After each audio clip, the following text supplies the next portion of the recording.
Presentar. Bueno, buenos días, buenas tardes a todos. Ah, es un placer para mí presentar a la doctora Elisa Carrillo Flores. Lisa.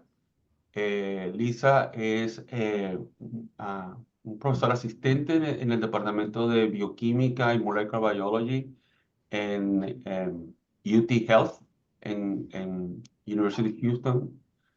Y Lisa viene de Puebla. Ella se graduó como en su licenciatura en ciencias biomédicas en la Universidad Autónoma de Puebla, la Benemérita Universidad Autónoma de Puebla.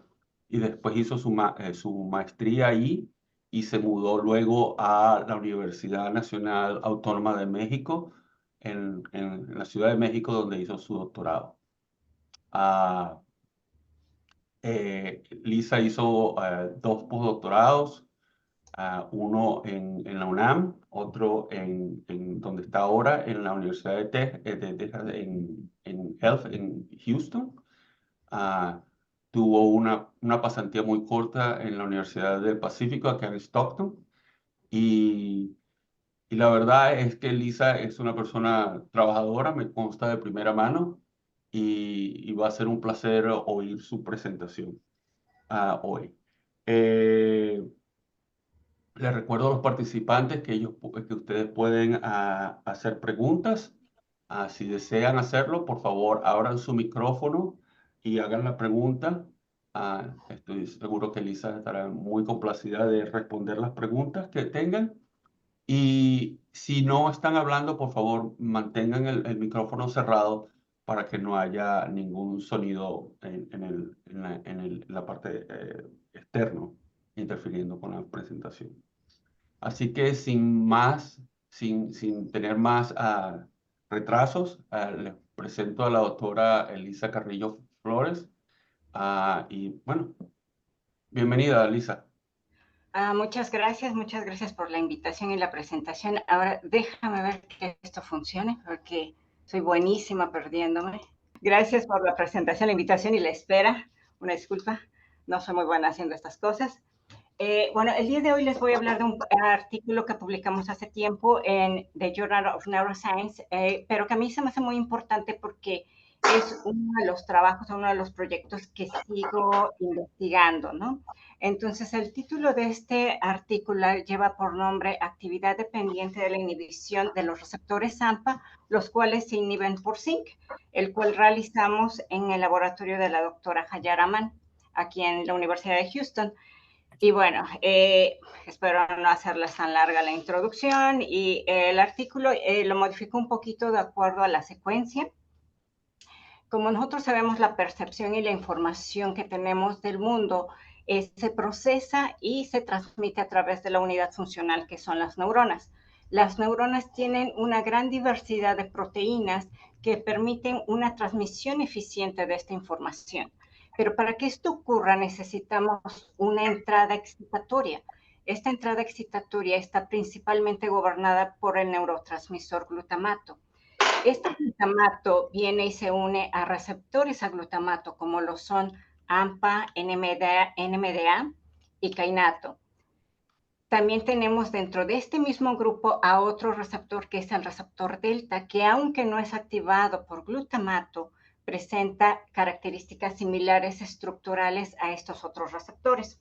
Entonces, esta entrada excitatoria es muy importante, pero para que esta entrada excitatoria ocurra, necesitamos la liberación del neurotransmisor glutamato, que se va a liberar de la neurona presináptica, va a viajar a través de la hendidura sináptica, va a alcanzar a la neurona posináptica, y aquí es donde se va a unir a los receptores a glutamato y despolarizar la membrana.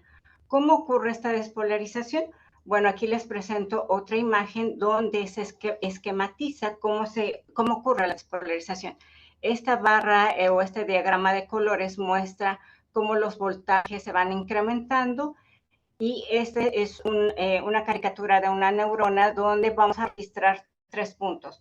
Una en la región roja, verde, y en este punto azul, que es el cuerpo de la neurona. podemos ver la despolarización claramente en el punto rojo y verde, que se despolariza la membrana. Podemos ver estos picos de despolarización, pero no alcanza el umbral. La región donde se alcanza el umbral es en la región del soma, que es claramente donde podemos observar el potencial de acción. Para que esto ocurra es muy importante la entrada sináptica, y esta entrada sináptica va a estar dada por el neurotransmisor glutamato, como ya les había mencionado. Pero esta entrada sináptica, que es muy importante, tiene dos partes, una que es rápida y otra que es lenta. La rápida está gobernada por los receptores AMPA. Y estos receptores AMPA son muy importantes porque si estos fallan, la transmisión de la información es deficiente. Estos receptores AMPA son tetrámeros, y estos tetrámeros van a estar conformados de esta manera, ¿no? Una región o un dominio aminoterminal que se encuentra en la parte superior, en la parte intermedia un dominio de unión a ligando, y tenemos una región transmembrana. Aquí no les muestro la región carboxiterminal, pero también tenemos una región carboxiterminal. Como ya les había mencionado, son tetrámeros, y aquí los podemos ver en diferentes colores, en azul, amarillo, rojo y verde. Contamos con 4 subtipos de receptores AMPA, que es el GLUA1, A2, A3 y A4. Sin embargo, el ensamble es de 2 tipos. Uno es homomérico, es decir, tenemos 4 receptores, 4 subunidades del mismo tipo de receptor, o bien una combinación de 2 y 2. La importancia de esto es que las propiedades biofísicas y farmacológicas cambian, y es relevante para nosotros entender cómo se ensamblan, cómo funcionan, pero además cómo son modulados estos receptores. Y estos receptores tienen unas propiedades de activación. Cuando el receptor está en estado de reposo, es decir, que el glutamato no se une a su sitio de unión al ligando, el canal va a estar cerrado, que lo que vemos aquí es en esta línea, no hay ninguna corriente. Pero cuando tenemos al glutamato, y el cual se va a unir al sitio de unión al ligando, lo que hace es que el poro se abre. Y aquí, como vemos, mientras no tengamos la activación por glutamato, el canal se encuentra cerrado, se activa rápidamente, pero también, así como se activa rápidamente, la región del ligand binding domain se desestabiliza, y entonces el canal se cierra, a lo cual aquí vamos a llamar desensibilización. Esta desensibilización es lo que llamaríamos en los canales voltaje dependientes inactivación, y en esta conformación el canal ya no permite, no permite que pasen los iones. Sin embargo, estos receptores cuentan con una molécula que se llama cyclotizat. Este cyclotizat, si lo ponemos, lo que hace es estabilizar el sitio de unión al ligando, y nos permite una constante activación del receptor mientras perfundamos con glutamato. Esto es muy interesante cómo funcionan, pero resulta que estas proteínas no se encuentran sola a nivel del cerebro, cuentan con proteínas auxiliares, y estas proteínas auxiliares modifican su tráfico y su conductancia. De entre las proteínas auxiliares que tenemos, principalmente, y las más estudiadas, son las proteínas TARPs. Aquí solamente les voy a hablar de 2 proteínas TARP, las cuales estudiamos en este artículo, que fue la TARP gamma 2, la TARP gamma 8, pero también tenemos otras proteínas, como es la GSG1L, la familia de los cornichon y la familia de los SECAM. La importancia de estas proteínas auxiliares, que son las TARP, es que modifican el trafficking, el gating y su farmacología. En cuanto a su activación, les había mencionado que se activan por glutamato, y es bien claro que cuando nosotros coexpresamos a estos subtipos de receptores, ya sea GLUA1, GLUA2 o GLUA3 o GLUA4, en presencia de TARPs, podemos ver cómo cambia su cinética y cómo cambia su eficiencia y la activación a glutamato. Aquí les muestro una caricatura, unos registros cuando tenemos al receptor solo y en presencia de TARP, y podemos ver claramente cómo se modifica la activación por glutamato. Cuando el receptor se encuentra solo, 10 micromolar de glutamato no activa al canal, pero mientras está coexpresado con TAR gamma 2, podemos ver claramente cómo la activación es pequeña, pero tenemos activación del receptor.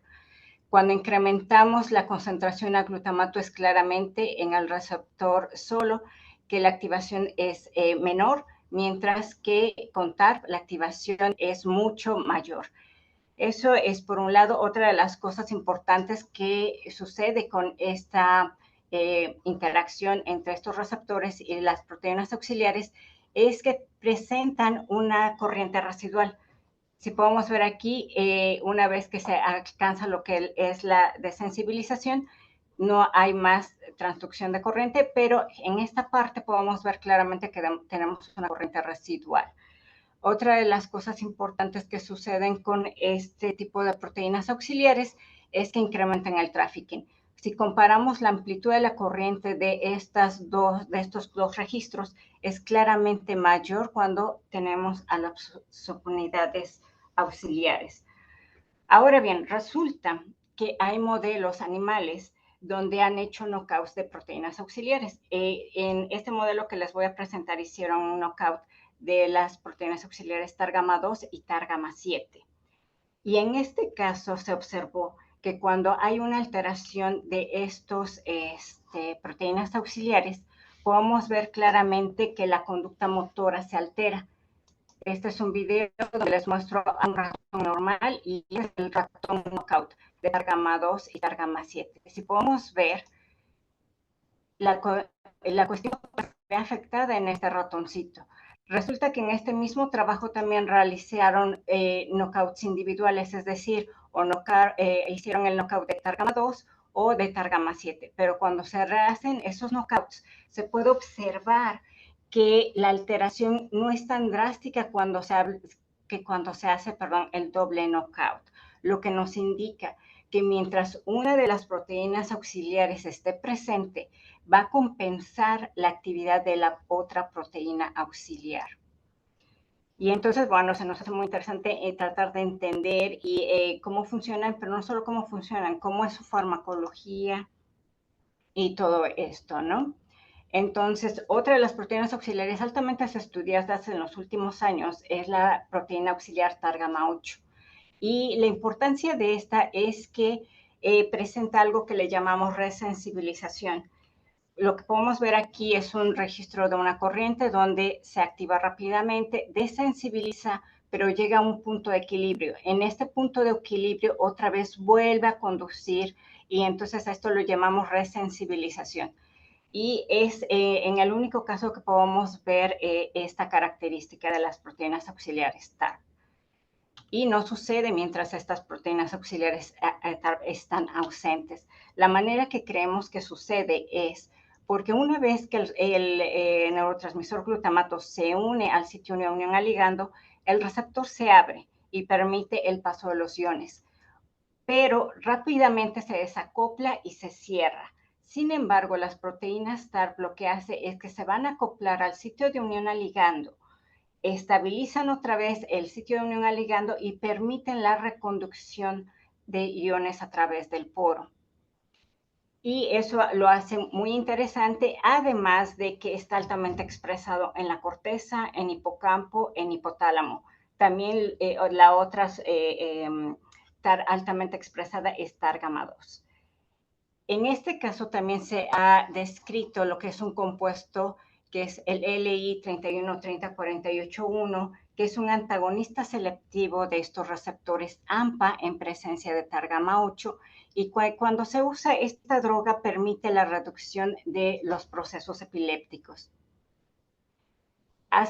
Previo a este trabajo estaba trabajando con Sana Sheikh y las dos estábamos viendo las subconductancias en este receptor GLUA2 en presencia de cyclotizat y de TAR gamma 8. Y es claramente que cuando nosotros tenemos al receptor wild type solo, la probabilidad de apertura es muy baja, pero cuando lo coexpresamos con TAR gamma 8, la probabilidad de apertura se incrementa considerablemente y es muy similar a lo que es cuando tenemos al cyclotizat. Podemos aquí ver claramente los single channels y podemos ver cómo se encuentran estos patrones. al realizar este trabajo, nos preguntamos, ok, bueno, si tenemos una probabilidad de apertura mucho mayor en estas condiciones, si estas proteínas son altamente expresadas en el cerebro, debe de haber mecanismos o debe de haber ciertas cosas que no conocemos. Dentro de esas cosas son los bloqueadores de poro. Y resulta que en los receptores NMDA conocemos a muchos receptores de poro, pero no para los receptores SAMPA. Y entonces nos dimos a la idea de explorar algunos bloqueadores de poro que ya habían sido descritos en los receptores NMDA, y uno de ellos es el zinc. Aquí les muestro unos registros donde podemos ver claramente la corriente de zinc la corriente de NMDA sin zinc y en presencia de zinc, donde podemos observar claramente la eficiencia. Sin embargo, había algunos detalles en algunos registros previos donde neuronas olfatorias se mostraban divergencias, es decir, que en algunos casos se podía ver claramente activación de los receptores en presencia de zinc, en algunos otros casos no veían absolutamente nada, y en algunos casos llegaban a ver inhibición en presencia de cyclotizid. Así que decidimos realizar estos experimentos utilizando registros electrofisiológicos donde expresamos al receptor AMPA y a las subunidades auxiliares en células HEC. Realizamos estos registros en dos configuraciones, en célula completa y en outside out. Y bueno, aquí ahora empieza la historia del paper, y lo primero que hicimos fue expresar al receptor wild type. Todos los trazos en negro van a ser trazos controles y los trazos en rojo van a ser en presencia de zinc. Lo que hacemos es utilizar una pipeta de perfusión. La pipeta de perfusión va a tener dos soluciones, una que va a ser la control y en la otra vamos a poner la solución de prueba. En esta solución de prueba vamos a tener a glutamato y también podemos tener a lo que es el glutamato y el zinc. Entonces lo que hacemos es poner aquí a la célula y quien se va a mover es la pipeta de perfusión, permitiendo perfundir el glutamato como tal hacia las células y poder ver este tipo de corrientes. Entonces, cuando nosotros expresamos este receptor, lo que vemos es que no es afectado cuando él está solo, ¿no? Pero cuando lo coexpresamos con proteínas auxiliares, como es la TARGAMA2, podemos ver claramente que hay una inhibición de esta corriente. Aquí, si lo podemos observar en rojo, se ve la inhibición de esta corriente y que son dependientes de voltaje. Aquí están las rampas de este receptor y podemos ver esto. Nosotros donde medimos las rampas fue justo aquí en el estado estacionario, y también todas las mediciones las hicimos aquí en el estado estacionario, donde podemos ver claramente el efecto del zinc. Cuando lo coexpresamos con TARGAMA 8, conocemos la cinética, que presenta una resensitización, y también vemos una inhibición de esta corriente dependiente de voltaje, que es mucho mayor que en TARGAMA 2. En presencia, hasta este punto veíamos que para que el zinc inhibiera dependía de que el canal estuviera lo suficientemente abierto. Entonces dijimos, vamos a estabilizar al receptor. Y la manera de estabilizarlo es utilizando al cyclotizid. Entonces utilizamos cyclotizid, y al tener al canal lo más estabilizado posible y abierto, lo que hicimos era inhibirlo por zinc. Y vemos claramente que la inhibición es mucho mayor por zinc en estas condiciones, igual voltaje dependiente. Al comparar las concentraciones inhibitorias 50, podemos ver claramente que la concentración inhibitoria 50 se incrementa dependiendo de qué tan cerrado está el canal. Posteriormente, posteriormente les voy a mostrar más resultados, ¿verdad? Pero resulta que hay algo muy interesante en el cerebro. En el cerebro, el 99% de las subunidades de este receptor en específico, GLUA2, presentan una edición de ARN que reemplaza una glutamina en el sitio 607 por una arginina. ¿Y por qué es importante? Es importante para conocer cómo funciona, qué es lo que sucede, cómo se modulan estos receptores a nivel del cerebro. Resulta que aquí les voy a mostrar unas imágenes de un modelo animal donde la alteración de esta edición está reducida en un 20%. Y podemos ver que cuando hay una reducción de esta edición, hay menos neuronas que sobreviven. Y esto resulta también en que la morfología de estas neuronas es diferente y la densidad de estas neuronas es diferente. A nivel conductual se puede ver que la coordinación motora se encuentra reducida. Estos animales presentan problemas de aprendizaje e incluso memoria. Cuando nosotros tenemos esta arginina en estos receptores AMPA, los canales son impermeables a calcio. Entonces, el 99% de las neuronas, el 99% de estos receptores que se encuentran en las neuronas son impermeables a calcio. Previamente, todos nuestros experimentos fueron en los receptores que son permeables a calcio, ¿no? Entonces, bueno, es diferente. Sin embargo, esta disminución en la edición se encuentra reportada y está relacionada con varias enfermedades neurológicas como es Alzheimer, esquizofrenia, Huntington, esclerosis lateral amiotrófica, astrocitoma e isquemia. Realizamos esta mutante y la registramos en presencia de estas proteínas TARGAMA2. Y podemos ver claramente que sí hay una reducción de la corriente en presencia de zinc y que también es voltaje dependiente, pero esta reducción es mucho menor que cuando el canal es permeable a calcio.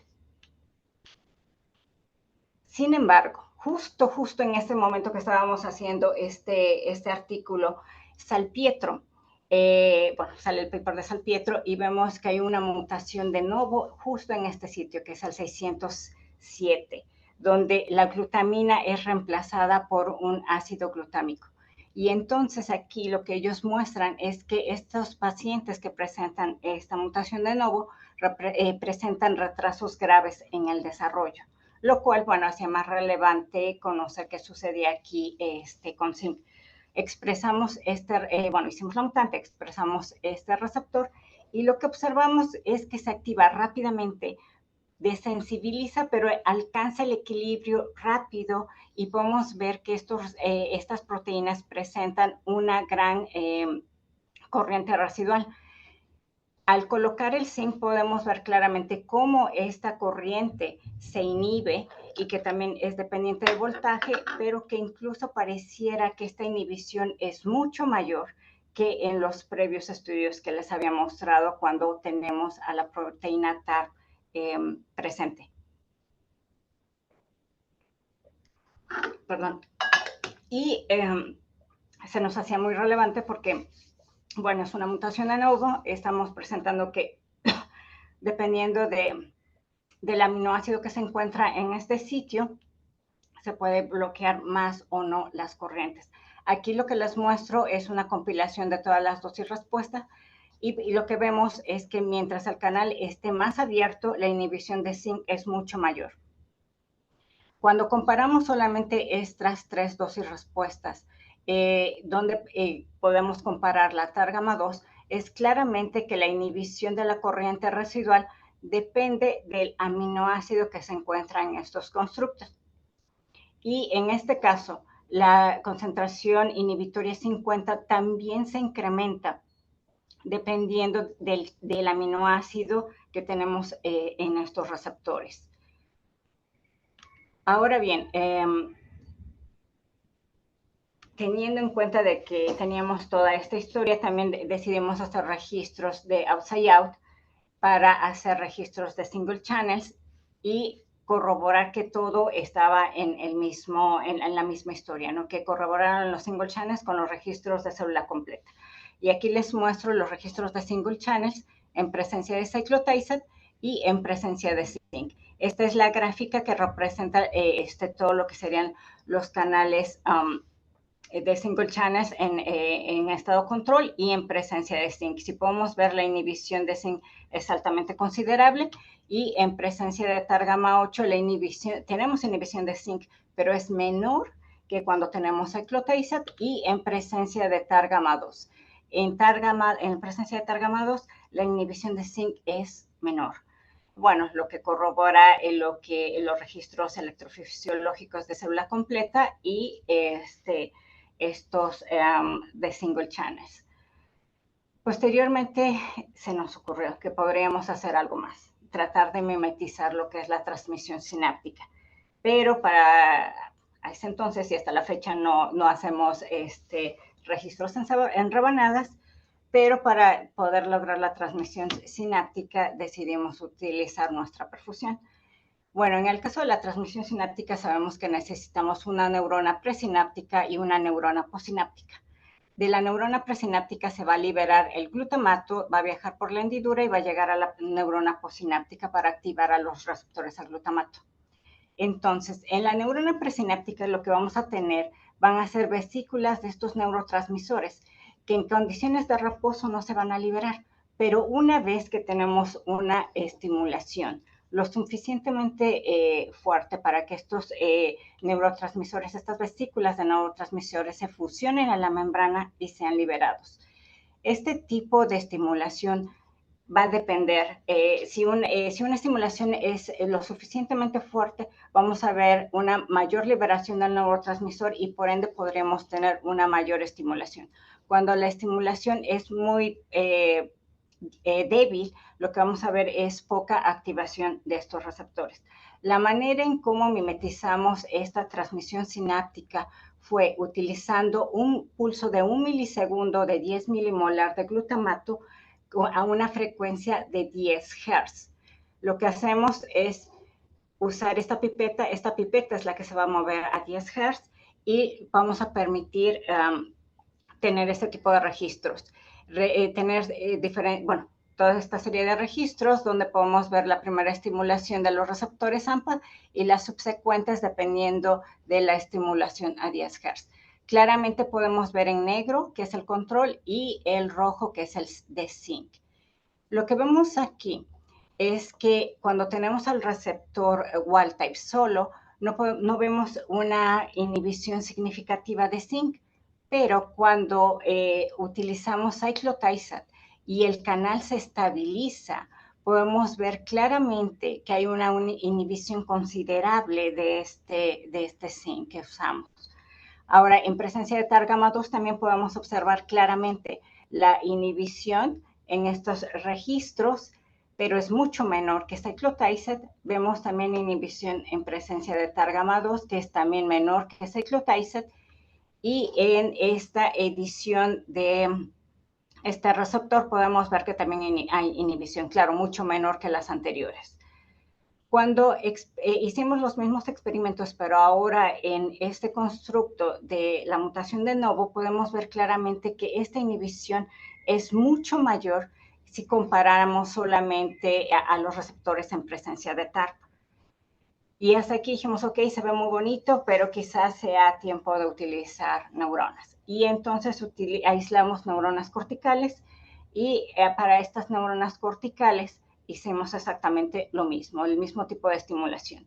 Y lo que observamos es que había alrededor del 16% de inhibición y no se veía tan significativo como nuestras células, pero resulta que en el cerebro, como ya les había dicho, tenemos esta edición, que es esta edición en los receptores que es importante, pero no solamente eso, no todos los receptores van a estar acoplados a las subunidades auxiliares.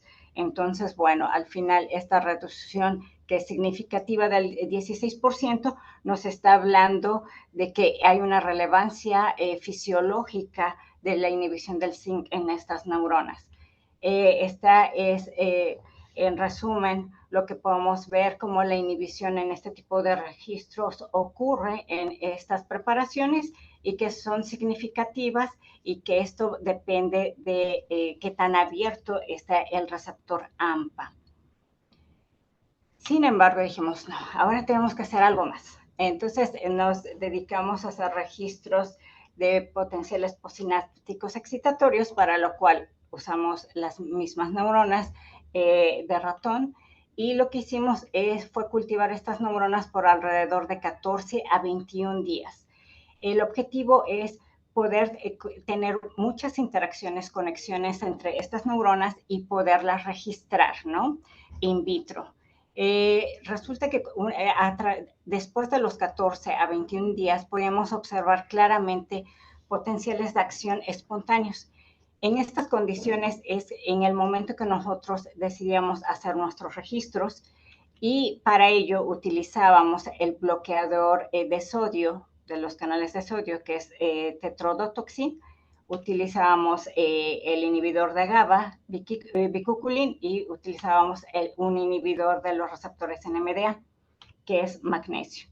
Al utilizar todos estos inhibidores podíamos ver claramente los potenciales postsinápticos excitatorios. Y aquí les muestro los registros de estos potenciales postsinápticos excitatorios.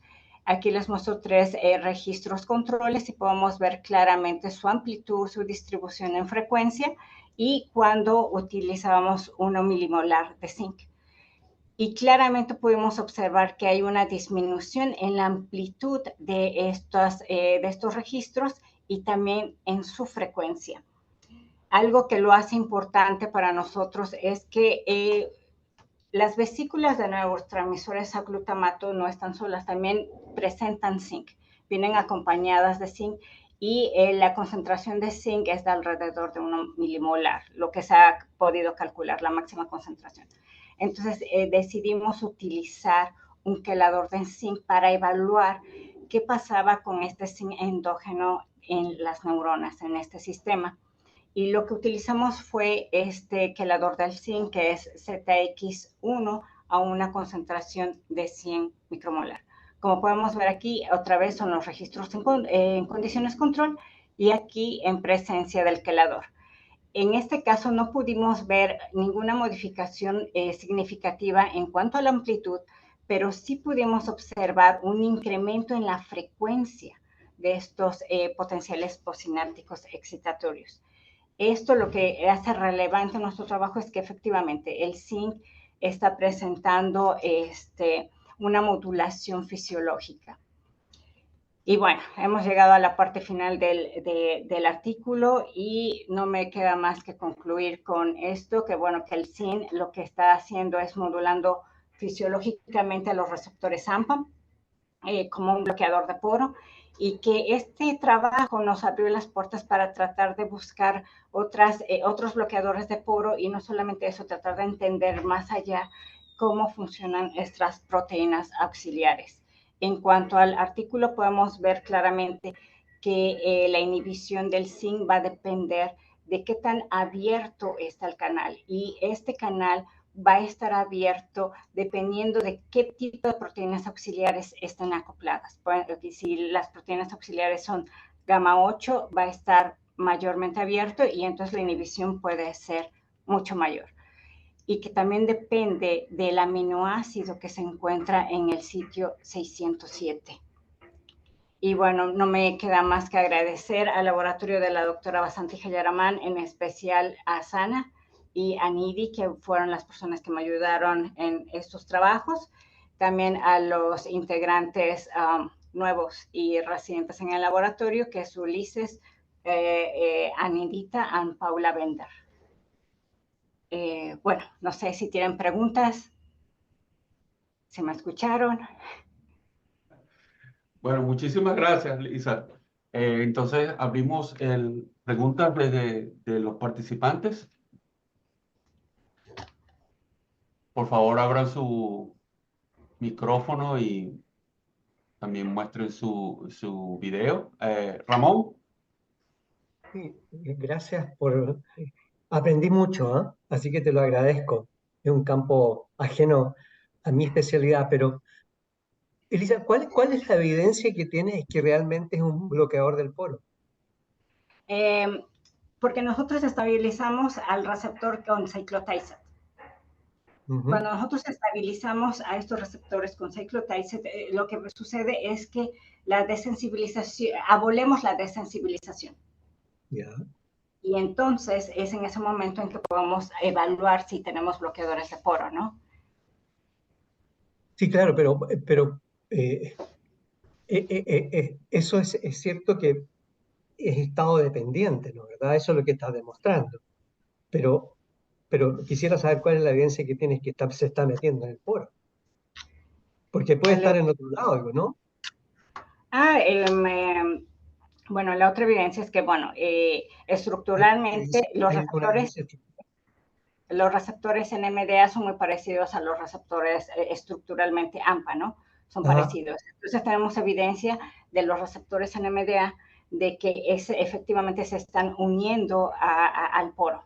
Hay más estructuras de cryo-EM y este tipo de cosas de NMDA y no de AMPA, porque no se habían explorado, porque no se creía que tuviéramos efectos similares en ambos receptores. Ya, o sea que hay evidencia estructural o electrofisiológica. Estructural. Ok, gracias, Elisa. Sí, yo tengo una pregunta similar. Muy bonito el trabajo, de verdad que sí. La pregunta es que, como dice Ramón, lo que está mostrando es que el CTC es dependiente del estado, ¿correcto? Sí. Y me parece que ese estado, antes de sensibilizarse, el estado fisiológico realmente es el que es importante, es ese estado no desensibilizado. ¿Eso es lo que se piensa o hay algo más que me estoy perdiendo? No, eso es lo que se piensa.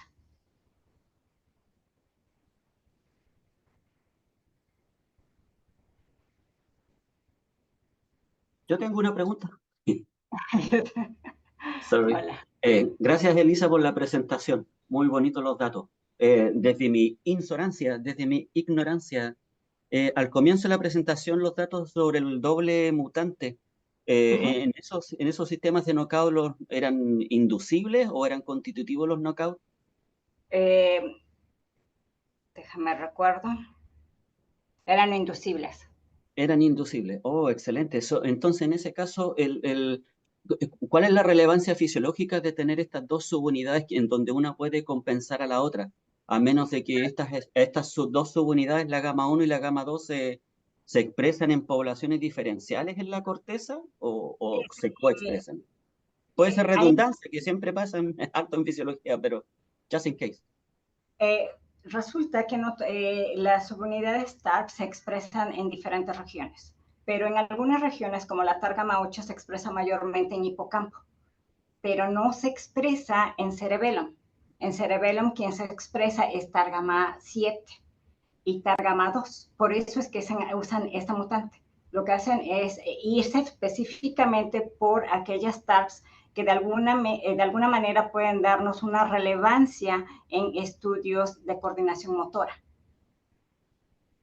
Y entonces hacen estos knockouts y específicamente, bueno, se puede ver que exactamente tienen una compensación cuando abolen una, pero no cuando abolen las dos, ¿no? Ahí sí. Y eso, hay una segregación en la expresión igual, en ambas. Ahí sí. Excelente. Ok, gracias. Gracias. Liliana. Sí, gracias. Hola, buen día. Muy lindo seminario, muy interesante. Oh, sí, me Eh, está. yo tengo un par de preguntas. Se sabe, porque la conclusión, si entendí bien, es el zinc, entonces está bloqueando un poro en el en el receptor AMPA, ¿no? Exacto. ¿Se sabe que el zinc se une directamente a este receptor? ¿Hay algún sitio de unión? Esa es mi primera pregunta. Y la segunda es si han probado cobre. Ya sé que la concentración de cobre es menor en la sinapsis con respecto a zinc, pero generalmente en algunas ocasiones compiten por sitios de unión en proteínas y me pregunto si tiene algún efecto hacer el mismo experimento pero en presencia de cobre. Bueno, mira, con respecto a lo de cobre no lo hemos probado. No te podría decir absolutamente nada porque no lo sé. En cuanto a lo otro, estructuralmente hay evidencia, si lo relacionamos con los receptores NMDA, de que podría estarse uniendo el zinc al poro de los receptores AMPA, específicamente en el mismo sitio, ¿no? Que es en el poro. No hemos hecho estudios de cryo-EM, pero podemos ver estas evidencias y, bueno, corroborar que eso ocurre. Y ya, eso es lo que te puedo contestar. Ok, gracias. Gracias, muy interesante. Claudio. Sí, ¿me escuchan? Sí. Sí. Muy lindo, Elisa. Mi pregunta tiene un poco que ver con lo que preguntó Ramón. ah, cuando aplicás los pulsos con el Theta Tube, ustedes pusieron el énfasis en el estudio de lo que pasa cuando la corriente llega a ese, vos lo llamás un steady state, podemos discutir qué significa eso, pero creo que estoy siendo claro. Si fuese un bloqueo, y yo hace tiempo que no pienso en términos de bloqueo, así que vos sabés más que yo. Ah, me, me- si fuese un bloqueo, uno esperaría el proceso, sobre todo a concentraciones altas de zinc. Uno esperaría que fuese rápido, que el pico también de la corriente esté disminuido, que no haya que esperar 100 milisegundos más, o no me acuerdo ahora los tiempos, para ver la disminución de la corriente. La corriente es un fenómeno muy rápido, sobre todo a 1 milimolar de zinc, como Ya, estaba sí, haciendo. sí. Eh, el pico también está disminuido, me era un poco difícil para mí mirar en la No, pantalla. fíjate que el pico casi no se disminuye. Mm, Pero justo lo que les mostraba en la parte de esta caricatura donde el glutamato se une. Lo que hace es que el glutamato se une primero al receptor sí, y sí, si nosotros vemos es que presenta una desensibilización inicial. Y vemos que la corriente se desensibiliza, pero llegamos a un punto de equilibrio donde se estabiliza la corriente, ya sea en Targama 2, o se resensibiliza la corriente cuando tenemos Targama 8, ¿no? Y no vimos realmente que existiera una reducción al pico. Lo que creemos es porque este bloqueo es lento, no es un bloqueo rápido de estos canales y entonces le lleva varios milisegundos poder llegar a lo que es el poro, estabilizarse en el poro y poder bloquear a estos receptores. Y la inhibición, o la desensibilización de estos receptores es muy rápida, ocurre en milisegundos. Entonces, lo que no le permite a este zinc llegar y poder hacer el bloqueo como tal. En el caso cuando estabilizamos al receptor es diferente porque de entrada ya lo estamos estabilizando. Lo que hacemos es no permitir que ocurra esta desensibilización. Y entonces, bueno, ahí sí podemos ver que incluso el pico se puede ver afectado, ¿no? Pero son condiciones conformacionales diferentes. Lo que me pregunto es si esto es un mero bloqueo de la vía conductiva o si hay un cambio conformacional asociado que justifica Eso, la lentitud del proceso. eso puede ser, no te puedo contestar eso porque no hicimos más estudios, no Claro, exploramos más eso. y en el caso de los NMDA receptors con el zinc en el poro, hay un cambio conformacional. El Yo bloqueo entiendo que la cryo-EM puede ser muy bonita, pero acá estamos entre electrofisiólogos, creo. Todavía para un montón de cosas nada supera la electrofisiología, ¿no? Pero es que el poro del NMDA receptor, el canal unido al zinc, muestra diferencias conformacionales, o es o es un canal abierto, tapado, taponado por el zinc. Lo que pasa es que en el NMDA el canal está más estable a nivel de los sitios de unión a ligando. El dimer está más estabilizado, lo que no permite que haya esta desensibilización o la desensibilización es muy lenta. Claro. Entonces, estas propiedades que tienen, obviamente, también comparten funciones estructurales diferentes, no son exactamente lo mismo. Sí, definitivamente es un punto que hay que explorar mucho más. Sí, Víctor, Hola, buenos días. Yo soy estudiante de la doctora Liliana. En el laboratorio de la doctora Liliana estudiamos a la proteína prión celular. Hay un mecanismo muy interesante que se ha propuesto donde justo la proteína prión celular puede interaccionar con los receptores AMPA a través, digo, mediado por zinc. Incluso se ha propuesto la entrada de zinc a las neuronas posinápticas en hipocampo. No sé si ustedes han medido la concentración de zinc cuando registran canales AMPA permeables a calcio después de la actividad de los canales. Sería muy interesante. Ajá. muchas gracias. No conozco a la doctora Elena, pero ya anoté los datos, así que voy a buscar sus papers. No hicimos nada de eso, no cuantificamos la concentración de zinc, pero me parece interesante. Gracias. Ay, Perfecto. sí, puedo nada más ¿A hacer qué, puedo hacer Ramón? solo un comentario. No, nosotros no hemos hecho nada de eso, solo son cosas que Ah, hemos leído, pero ok. nos parece interesante, sí. Sí. No, claro, sí, es interesante. Mira, el hecho de haber presentado este artículo es porque seguimos trabajando en la misma vía y estamos explorando algunas otras moléculas que puedan tener una inhibición sobre estos receptores y que esperamos que a finales de año podamos contarles o mostrarles otro paper en el mismo camino y que se nos hace relevante porque hay varias enfermedades relacionadas con estos receptores, ¿no? Y Claro. necesitaremos algunos bloqueadores de poro. O bloqueadores, no necesariamente de poro. Ramón, Sí, oye, es que Claudia me abrió el apetito. Eh, el punto es el siguiente. Tú mostraste, primero en un bloqueo lento, tú debieras ver el bloqueo lento en los canales únicos, ¿los ves? A Un mí no me bloqueo parece, lento. Sí. porque te fijas tú, si tú tienes un bloqueo lento, ¿verdad? Uh-huh. Debieras ver bloqueo muy claramente definidos como estados cerrados, ¿cierto? ¿Y eso se ve en los canales únicos? No se ve como un bloqueo lento. ¿Mm? Claro, a mí me pareció que el bloqueo era rápido. Pero Sí, la otra pregunta que tengo es, tú, la cantidad de inhibición por zinc depende de ese mutante, ¿no? Que tiene una sí. glutamina y tiene una arginina. ¿Y ese aminoácido dónde está? ¿En qué parte? ¿Está en el En poro? la región del poro. Ah, ya, Justo en la región del poro ya. está ese aminoácido, entonces que lo hace relevante y que muestra que se afecta esa inhibición dependiendo del aminoácido que tenemos allí. Pero, y la otra cosa, digamos, es que en las inhibiciones había un proceso de sensibilización y después veías el efecto del zinc, ¿cierto? ¿O no? Eh, no recuerdo, a A ver, propósito de lo que preguntaba Claudio, o sea, ok, el punto es, el zinc no se estará uniendo al desensibilizado.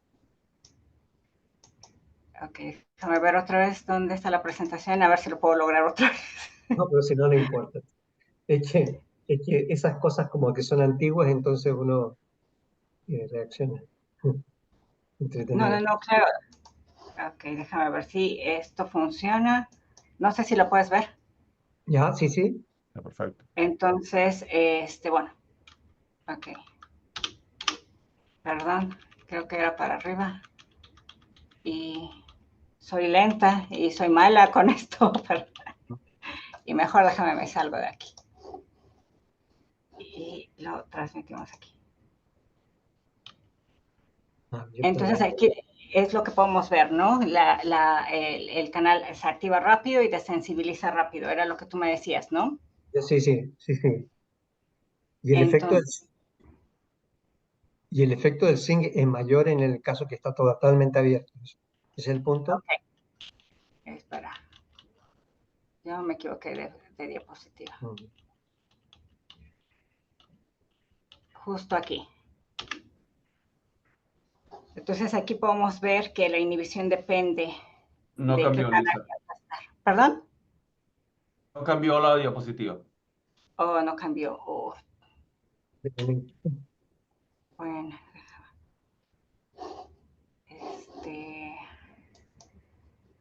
otra vez. Creo que tengo problemas con esto. Bueno, no creo, tengo problemas con esto. Déjame ver si lo podemos hacer otra vez. Y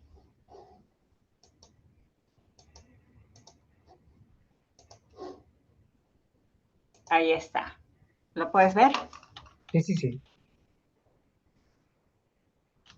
Ok. Otra vez, vamos de nuevo. Perdón. No, sí, ¿Me está bien. Ujú.